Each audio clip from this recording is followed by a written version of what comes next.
श्रावण शुक्ल पक्ष नवमी संवत 1811 शनिवार को एक चमत्कार हुआ। नागौर जिले में असोटा गांव का एक किसान अपने खेत को जोत रहा था। अचानक उसके हल से कोई पथरीली चीज टकराई और एक गूंजती हुई आवाज पैदा हुई। उसने उस जगह की मिट्टी को खोदा और उसे मिट्टी में सनी मूर्ति मिली। उस समय उसकी पत्नी उसके लिए भोजन लेकर वहां पहुंची। किसान ने अपनी पत्नी को मूर्ति दिखाई। उन्होंने अपनी साड़ी यानी पोशाक से मूर्ति को साफ की। ये मूर्ति बालाजी भगवान श्री हनुमान की थी।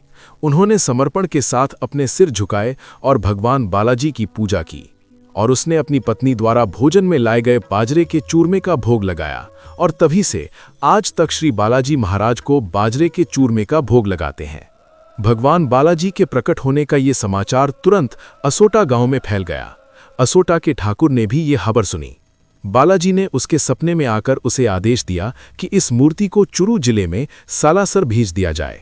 उसी रात भगवान हनुमान के एक भक्त सालासर के मोहनदास जी महाराज ने भी अपने सपने में भगवान हनुमान यानी बालाजी को देखा। भगवान बालाजी ने उसे असोटा की मूर्ति के बारे में बताया। उन्होंने तुरंत असोटा के ठाकुर के लिए एक संदेश भेजा। जब ठाकुर को ये पता चला कि असोटा आए बिना ही मोहनदास जी को इस बारे में ज्ञान है तो वे चकित हो गए। निश्चित रूप से ये सब सर्वशक्तिमान भगवान बालाजी की कृपा से ही हो रहा था। इधर अपने आराध्य की कृपा से मोहनदास जी को ये सब ज्ञान हो जाने के कारण अपने प्रभु की अगवानी करने के लिए उन्होंने सालासर से प्रस्थान किया। मूर्ति सम्मानपूर्वक लाई गई। महात्मा मोहनदास जी ने निर्देशित किया कि बैल जहां पर भी रुकेंगे वहीं पर मूर्ति की स्थापना होगी। कुछ समय पश्चात बैल रेत के टीले पर जाकर रुक गए तो उसी पावन पवित्र स्थान पर विक्रम संवत 1811 श्रावण शुक्ला नवमी सन 1755 शनिवार के दिन श्री बालाजी महाराज की मूर्ति की स्थापना की गई। मूर्ति को सालासर भेज दिया गया और इसी जगह को आज सालासर धाम के रूप में जाना जाता है। विक्रम संवत 1859 यानी सन 1759 में नूर मोहम्मद व दाऊ नामक कारीगरों से मंदिर का निर्माण करवाया गया, जो कि सांप्रदायिक सौहार्द एवं भाईचारे का अनुपम यानी अनूठा उदाहरण है। अपने आराध्य इष्ट को साक्षात मूर्ति स्वरूप में पाकर उनकी सेवा पूजा हेतु श्री मोहनदास जी ने अपने शिष्य या भांजा उदय राम को अपना चोगा पहनाकर उन्हें दीक्षा दी। तत्पश्चात उसी चोगे को गद्दी के रूप में निहित कर दिया गया। श्री हनुमान जी की मूर्ति का स्वरूप दाढ़ी व मूछ युक्त कर दिया गया, क्योंकि सालासर आने से पूर्व श्री हनुमान जी ने स्वप्न में श्री मोहनदास जी को इसी स्वरूप में दर्शन दिए थे।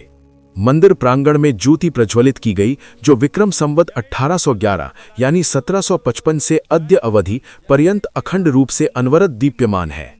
भक्त शिरोमणि मोहनदास जी महाराज अपने तपोबल से विक्रम संवत 1850 यानी सन 1794 बैशाख शुक्ला त्रयोदशी को प्रातःकाल जीवित समाधि लेकर ब्रह्म में लीन हो गए।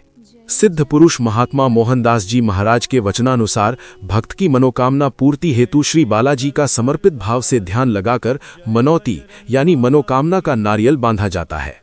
भक्तों के द्वारा बांधे गए मनौती के नारियलों के प्रति यहाँ बहुत अधिक श्रद्धा है, अतः इनका किसी अन्य प्रयोजन में इस्तेमाल नहीं किया जाता है। ये सिर्फ मंदिर नहीं है, ये है आस्था का स्थान।